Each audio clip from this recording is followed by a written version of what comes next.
नमस्कार, मी डॉक्टर धैर्यशील कणसे. आपण एक 2 महिन्याच्या गॅपनंतर पुन्हा भेटत आहोत. ऑफकोर्स आपण सगळेच लॉकडाऊनने अफेक्टेड होतो. या लॉकडाऊनमध्ये बरेच इम्पॅक्ट झाले, सायकॉलॉजिकल इम्पॅक्ट झाले. And I hope that you all are doing good. या लॉकडाऊनमधून बाहेर येताना ऑफकोर्स काही डिफिकल्टीज असणार आहेत, पण आय एम शुअर की आपण सगळेजण याच्यातून पॉझिटिव्हली बाहेर येऊ. हर्डल्स प्रत्येक वेळीच येतात, पण त्यावर मात करणं शिकणं गरजेचं आहे. आता आपण आपल्या मेन मुद्द्याकडे वळूया. मी मागच्या व्हिडिओमध्ये तुम्हाला बोललो होतो, इथून पुढे आपण आजाराच्या डिटेल्समध्ये जाणार आहोत. आता जे मी आजाराबद्दल बोलणार आहे तो कॉमनेस्ट हृदयातील रक्तवाहिन्यांचे ब्लॉकेजेस व हार्ट अटॅक, ज्याला करोनरी आर्टरी डिसीज म्हणतात, याबद्दल बोलणार आहे. मी आपल्यासमोर एक 5 व्हिडिओची सिरीज घेऊन येत आहे स्पेसिफिकली या आजाराबद्दलची. आजच्या व्हिडिओमध्ये आपण पहिलं तर आजार समजून घेणार आहे, म्हणजे हृदयरोगाच्या या रक्तवाहिन्यांमधले ब्लॉकेजेसबद्दल समजून घेणार आहे व हार्ट अटॅकबद्दल समजून घेणार आहे. याच्यानंतरचे जे पुढचे व्हिडिओज आहेत त्यातील पुढचा जो व्हिडिओ आहे तो आहे इन्व्हेस्टिगेशन्सबद्दल. म्हणजे ज्या इन्व्हेस्टिगेशन्स, ज्या तपासण्या करून या हृदयरोगाबद्दलचे डिटेल्स आपल्याला समजतात आणि त्याचे ट्रीटमेंट स्ट्रॅटेजी आपल्याला प्लॅन करता येते. त्याच्यानंतरचा व्हिडिओ जो आहे तो आपल्यासमोरचे ट्रीटमेंट मोडॅलिटीज, म्हणजे आपल्यासमोर काय ऑप्शन्स आहेत, आपण कुठल्या कुठल्या पद्धतीने हृदयाच्या रक्तवाहिन्यांमधले ब्लॉकेजेस ट्रीट करतो. चौथा जो व्हिडिओ आहे तो आहे बायपास सर्जरी आणि त्याच्या डिटेल्सबद्दल. आणि 5वा व्हिडिओ जो आहे तो स्पेसिफिकली मी म्हणेन life after cardiac surgery, life after bypass surgery याबद्दल मी बोलणार आहे. आपण आता मेन मुद्द्याला वळूया. तो आजचा टॉपिक आहे करोनरी आर्टरी डिसीज आणि हार्ट अटॅक. हृदयाबद्दल आणि हृदयरोगाबद्दल जर समजून घ्यायचं झालं तर पहिली गोष्ट जी महत्त्वाची आहे ती आहे की आपलं हृदय एका पंपासारखं काम करत असतं. जेव्हा हृदय हे पंपिंग करतं तेव्हा हृदयातून जे रक्त पुश केलं जातं ते आपल्या शरीरातील प्रत्येक पेशीपर्यंत, शेवटच्या पेशीपर्यंत रक्तपुरवठा करण्याचं काम हृदय करत असतं. बेसिकली जेव्हा कधी आपण चालतो, पळतो, व्यायाम करतो किंवा इवन मेंटल स्ट्रेस घेतो, कुठलंही टेन्शन जरी आलं तरी आपल्या शरीरामध्ये ऑक्सिजनची रिक्वायरमेंट वाढते. आपल्या शरीरातल्या प्रत्येक पेशीला जास्त ऑक्सिजनची गरज पडते, म्हणजेच प्राणवायूची गरज पडते. व हा प्राणवायू पोचवण्याचं सगळ्यात महत्त्वाचं माध्यम म्हणजे रक्त आहे, ब्लड.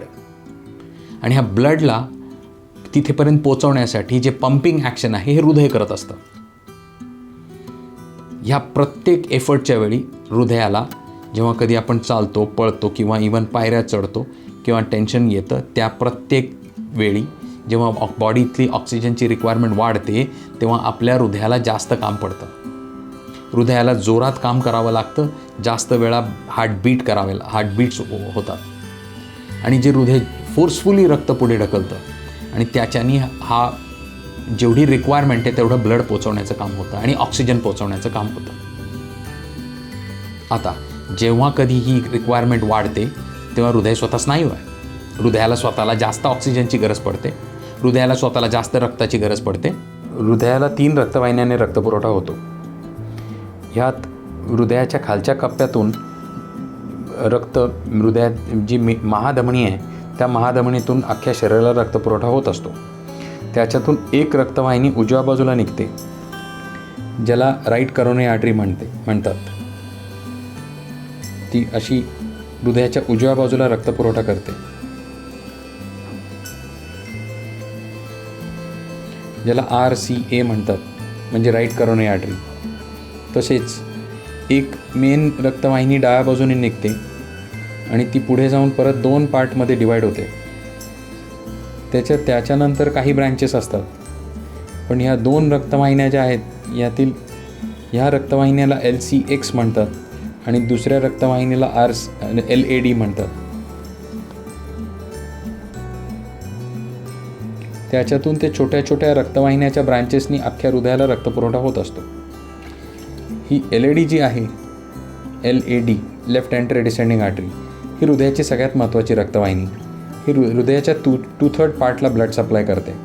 त्यामुळे ही आणि LCX या 2 रक्तवाहिन्या मिळून ही जी मेन ज्याच्यातून ती सुरू होते त्या रक्तवाहिनीला LMCA म्हणजे लेफ्ट मेन करोनरी आर्टरी म्हणतात. या 3च रक्तवाहिन्यांनी हृदयाला रक्तपुरवठा होत असतो. या तिन्ही रक्तवाहिन्यांमध्ये कुठेही 70% ब्लॉक असला तर ह्या 70% ब्लॉकमुळे घडतं हे की जितका रक्तपुरवठा हृदयाला मिळायला हवा जेव्हा आपण एक्सरसाइज करतो आहे आणि कुठल्याही प्रकारचं एक्झर्शन केलं जातं व हृदयाला जास्त काम पडतं, हृदयाला जास्त रक्तपुरवठ्याची गरज पडते, या दरम्यान ज्यावेळी डिमांड वाढलेला आहे, जेवढं रक्त हृदयाला मिळायला पाहिजे तेवढं मिळत नाही व त्यामुळे एक डिमांड सप्लाय मिसमॅच सिच्युएशन उभी राहते. आणि हा जो काही डिमांड आणि सप्लायमधला जो मिसमॅच होतो त्या मिसमॅचमुळेच हृदयाच्या रक्तवाहिन्यांच्या ब्लॉकेजेसमुळे एस्पेशली म्हणजे हृदयाच्या स्नायूला रक्तपुरवठा मिळत नाही व न मिळाल्याने छातीत दुखतं, म्हणजे चेस्ट पेन होतं व्यायाम केल्यावर किंवा त्यालाच अंजायना म्हणतात.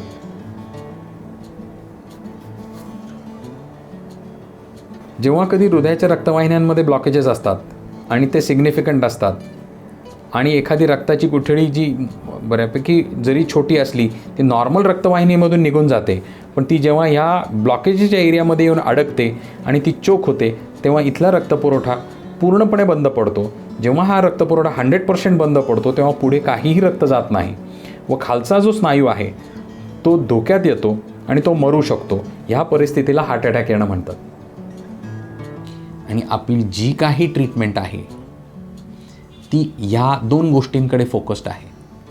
बेसिकली व्यायाम केल्यावर छातीत दुखणं, याच्यामुळे येणारा डिमांड सप्लाय मिसमॅच किंवा सडनली रक्तपुरवठा बंद होण्याची परिस्थिती, या 2 गोष्टी आपण प्रिव्हेंट करण्याचा प्रयत्न करत असतो. म्हणून पुढची जी काही इन्व्हेस्टिगेशन्स, पुढच्या ज्या काही तपासण्या केल्या जातात ते ह्या डायरेक्शनने केल्या जातात. आता ही सगळी परिस्थिती जेव्हा मी तुम्हाला समजून सांगितली त्यावेळी बरेच प्रश्न माझ्यासमोर येतात. बरेच पेशंट मला बरेच प्रश्न विचारतात. काही लोकांना काहीच त्रास नसतो, पण रुटीन तपासण्यांमध्ये ECGत काहीतरी बदल आला, कुठेतरी काहीतरी तपासण्या आल्या आणि पुढच्या तपासण्यांमध्ये अगदी 3 रक्तवाहिन्यांमध्ये चांगलेच ब्लॉक सापडतात. त्यावेळी मला पेशंट विचारतात, मला तर काहीच त्रास नाही आहे, मला कुठेही छातीत दुखलेलं नाही आहे, मला काहीच प्रॉब्लेम नाही आणि तुम्ही मला हे कसं काय सुचवता? असूच कसे शकतात माझ्या हृदयामध्ये ब्लॉकेजेस? त्यावेळी ह्या सर्वांना मी बऱ्याच वेळा हे समजून सांगतो की आत्तापर्यंत त्रास झाला नाही म्हणजे परत पुन्हा त्रास होणार नाही असं नाही. एक पहिली गोष्ट. दुसरी महत्त्वाची गोष्ट जी आहे ती ही आहे की बऱ्याच वेळा आमच्याकडे येणारे बरेच पेशंट डायबेटिक असतात. डायबिटीस असलेल्या पेशंट्सना बऱ्याच वेळा छातीत दुखलेलं जाणवतच नाही, कारण त्यांचे नर्व्ज ॲफेक्टेड असतात. त्यामुळे जे पेशंट्स आपण ऐकतो की सडनली झोपेतच जीव गेला, दुखलंच नाही, ज्याला आम्ही सायलेंट हार्ट अटॅक्स म्हणतो, हे जे येतात हे एस्पेशली डायबेटिक पेशंट्समध्ये येतात. कारण तिथली रक्तवाहिनी जी आहे ती कम्प्लिटली चोक होते, पण पेशंटला तोपर्यंत कळतही नाही की आपल्याला रक्तपुरवठा कमी पडतो हृदयाला, कारण फक्त जाणीव नसते. ही एक महत्त्वाची गोष्ट. दुसरा जो प्रश्न मला कॉमनली विचारला जातो की जो ॲक्च्युली लॉजिकली अगदी बरोबर आहे, मला विचारतात की डॉक्टर मी आयुष्यात कधी सिगरेट पिली नाही, मी कधी दारू पिली नाही, मी सगळं शिस्तीने वागलो, मी असं हे राहिलो, बाकी हे मला तपासणीवर सगळ्या माझ्या रक्तवाहिन्यांमध्ये ब्लॉकेजेस आलेले आहेत आणि तुम्ही मला बायपास सुचवलेली आहे. पण त्याच उलट माझे मित्र असे आहेत काही की जे आयुष्यभर सिगरेट पित आले, ते बाकी सगळं हे आहे आणि त्यांना मात्र काहीच त्रास नाही आहे, मग हा मलाच का? अगदी लॉजिकल क्वेश्चन आहे. तिथे आपल्याला पहिलं महत्त्वाचं समजून घेण्याची गरज आहे की प्रत्येक हृदय वेगळं आहे, प्रत्येक शरीर वेगळं आहे. त्या प्रत्येक शरीराची जी काही मेक आहे त्यामध्ये त्यांच्या रक्तवाहिन्याचं माप, तुमच्या रक्तवाहिन्यांमधलाचा साईज, ह्या सर्व गोष्टी त्याच्यामध्ये येतात. एक सिम्पल लॉजिकल हे सांगायचं झालं तर एखादी रक्तवाहिनी जी 1.5 मिलीमीटरची आहे किंवा 2 मिलीमीटरची आहे आणि त्याच कंपॅरिझननी एखादी 4 मिलीमीटरची 4.5 मिलीमीटरची आहे, तर त्यामधली जे ब्लॉकेजेस जरी येत गेले तरी ते 70% पोचण्यासाठी 1.5 मिलीमीटरची रक्तवाहिनी लवकर चोक होईल. त्याच उलट एखादी 4.5 मिलीमीटरच्या रक्तवाहिनीला जास्त वेळ लागेल. सो प्रत्येक शरीर वेगळं आहे. आपल्याला नाही माहिती की त्यांच्या हृदयाच्या रक्तवाहिन्यांचं माप काय आहे. ही एक दुसरी महत्त्वाची गोष्ट म्हणजे आत्ता त्यांना त्रास नाही आहे म्हणजे त्यांना त्रास होणारच नाही असं पण नाही. असेलही, काही काळातच जाणवेल. त्यामुळे मी ॲज अ डॉक्टर नक्कीच म्हणेन की of course smoking is very injurious, so you should avoid smoking. पण comparison is not the answer. So महत्त्वाची गोष्ट अशी की आपल्या हृदयामध्ये आपल्या रक्तवाहिन्यांमध्ये ब्लॉकेजेस आहेत, ज्याचं कारण समजून घेणं एक पार्ट आहे, पण त्याची ट्रीटमेंट घेणं याला दुसरं काही इलाज नाही आहे. बऱ्याच साऱ्या पेशंट्सना जेव्हा कळतं की त्यांच्या हृदयाच्या रक्तवाहिन्यांमध्ये ब्लॉकेजेस आहेत तेव्हा ते बरेच घाबरून जातात. स्वाभाविक आहे. आणि त्याचबरोबर पुढचा प्रश्न येतो की आता तुम्ही मला बायपास सुचवली आणि याच्यानंतर मला आयुष्य नॉर्मल जगता येईल का? बायपास सर्जरीनंतर आणि हार्ट अटॅकनंतर अशी काही उदाहरणं आहेत की ज्यांनी नॉर्मल लाईफ नाही, एक्स्ट्रॉर्डिनरी लाईफ जगलेलं आहे. एक सगळ्यात इंटरेस्टिंग उदाहरण किंवा स्टोरी जर तुम्हाला सांगायची झाली तर ती आहे बोरिस येल्स्टिनबद्दल. बोरिस येल्स्टिन हे 1931 बॉर्न आणि 1991 जेव्हा USSR फुटलं आणि त्याच्यानंतर रशिया फॉर्म झालं तर रशियाचे पहिले प्रेसिडेंट हे बोरिस येल्स्टिन होते. 1996 पुढच्या इलेक्शनच्या आधी एक दिवस त्यांच्या छातीत दुखलं आणि त्यांना सांगण्यात आलं की तुम्हाला हार्ट अटॅक आलेला आहे, हृदयाची कार्यक्षमता कमी आहे आणि तपासण्यांवर लक्षात आलं की त्यांच्या तिन्ही रक्तवाहिन्यांमध्ये ब्लॉकेजेस आहेत. तेव्हा त्यांचं एज होतं 65 इयर्स, 65 वर्षाचे होते ते. हृदयाची कार्यक्षमता कमी असताना त्यांना रशियातल्या बऱ्याच साऱ्या सर्जन्सनी सांगितलं की तुम्हाला आम्ही ट्रीट नाही करू शकत. पण माणूस अतिशय जिद्दी होता, कारण त्यांना येणारं इलेक्शन पुढे समोर होतं. जर त्या मोमेंटला त्यांनी सोडून दिलं असतं तर रशिया दुसऱ्या डायरेक्शननी जाईल अशी पण शक्यता होती. रशियातल्या सर्व सर्जन्सनी नाही म्हणल्यानंतर शोधून काढलं अमेरिकेतल्या एका सर्जननं, ज्यांचं नाव होतं Michael DeBakey, one of the greats in cardiac surgery. त्यांनी मायकल डिबेकींना गाठलं आणि सगळं रिपोर्ट सगळे दाखवले गेले. त्यावेळी मायकल डिबेकी म्हणे की मी तुम्हाला ऑपरेट करू शकतो. ज्यावेळी या दोघांची भेट झाली, या भेटीमध्ये रिपोर्ट्स बघितल्यावर मायकल डिबेकी म्हणे मी तुमचं ऑपरेशन करू शकतो, फक्त तुम्ही माझं ऐकलं पाहिजे, मी जे सांगेन ते सगळं तुम्हाला करायला पाहिजे. आणि बोरिस येल्स्टिनचं उत्तर होतं, तर म्हणे if you are ready to put me back in the office I am ready to do anything. तुम्ही जर मला परत माझ्या ऑफिसमध्ये मला परत रिइलेक्ट करून देण्याची मला गॅरंटी देत असाल तर मी तुम्ही सांगाल ते सर्व करायला तयार आहे. म्हणजे हेच की बायपासनंतर मी परत ऑफिसमध्ये बसेन का?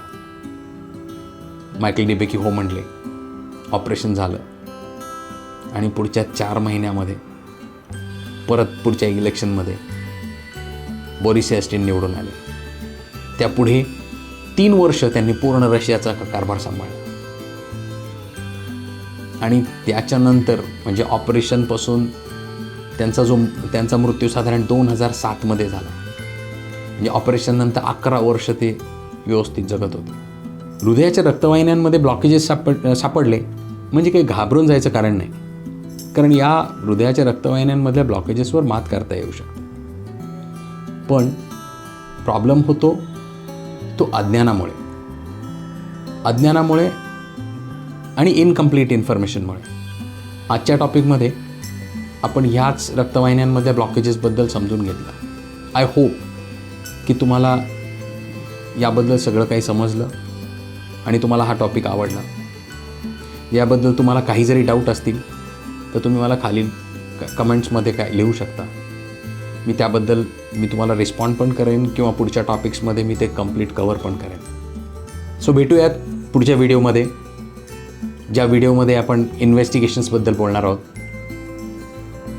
तो व्हिडिओ नक्की बघा. स्टे हॅपी, स्टे सेफ, काळजी घ्या आपली. Thank you very much.